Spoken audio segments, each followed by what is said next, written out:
Salut Matt, salut tout le monde, j'espère que vous allez bien. Aujourd'hui je vais faire une vidéo explicative un peu plus longue, un peu plus en détail par rapport au format que j'ai l'habitude de faire pour répondre à la question de Matt qui me disait voilà comment régler ces problèmes de dos au niveau technique et comment se prémunir de ces problèmes là qui sont quand même importants et qui peuvent vraiment gâcher le plaisir du jeu. Au niveau technique, en tant que coach de golf, moi je vois deux raisons principales, une dans la statique, dans votre posture déjà de départ, et la deuxième cause c'est dans la dynamique, ce qui se passe au niveau du sommet.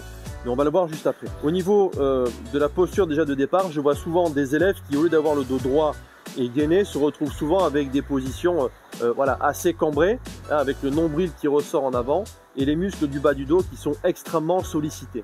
Le truc, c'est que quand vous allez démarrer votre geste, vous allez évidemment rajouter de l'extension par-dessus et vous allez vous retrouver avec les vertèbres, les lombaires, hein, du bas du dos là, qui sont extrêmement écrasés, extrêmement sollicités, et à la longue, ça va finir par devenir problématique et ça va créer des troubles profonds qui seront compliqués après à régler.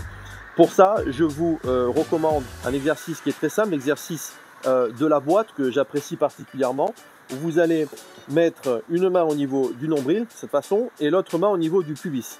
Et vous allez essayer, dans votre position de golf, de venir, sans bouger les mains ou de les faire glisser sur l'abdomen, d'essayer de venir compresser, comprimer en fait les abdos de manière à écraser cette boîte au plus que possible. Donc je vais en même temps rentrer le nombril à l'intérieur et venir écraser cette boîte jusqu'à retrouver en fait un bas du dos qui soit relativement plat. Donc on part d'une posture cambrée que vous pourriez avoir.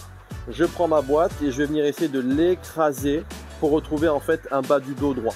Vous allez gainer vos abdos et retrouver beaucoup plus de souplesse et avoir le bas du corps un peu plus détendu.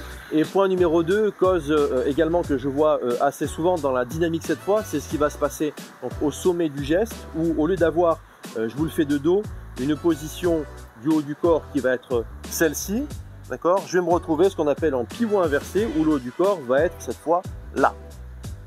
La partie qui est en bas à gauche va être là aussi extrêmement sollicitée et à terme ça va vous provoquer donc des mal de dos, une compression et une contrainte si vous voulez qui est beaucoup plus forte que ce que le corps peut encaisser, et là pareil à terme me provoquer des problèmes graves. Donc pour ça faites un exercice que j'affectionne particulièrement.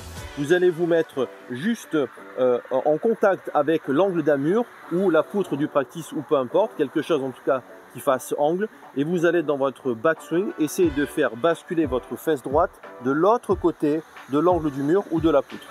Faites plusieurs coups d'essai afin de sentir que votre fesse droite passe de l'autre côté et surtout pas rester du même côté. À ça, vous pouvez rajouter quand vous êtes en haut du geste, une fois que votre fesse droite a basculé de l'autre côté, assurez-vous que votre regard pointe bien, si on mettait un fil à plomb, à l'intérieur de votre pied droit et surtout pas à l'intérieur de votre pied gauche. Si vous arrivez à assembler ces deux choses-là, vous allez pouvoir vous prémunir du pivot inversé et forcément donner une espérance de vie plus importante à votre dos. Voilà, j'espère que cette vidéo sur le mal de dos vous a plu. Si vous avez des questions, bien sûr, posez-les tout de suite en commentaire. Sinon, likez la vidéo et surtout, n'oubliez pas de vous abonner à ma page et à celle de Matt.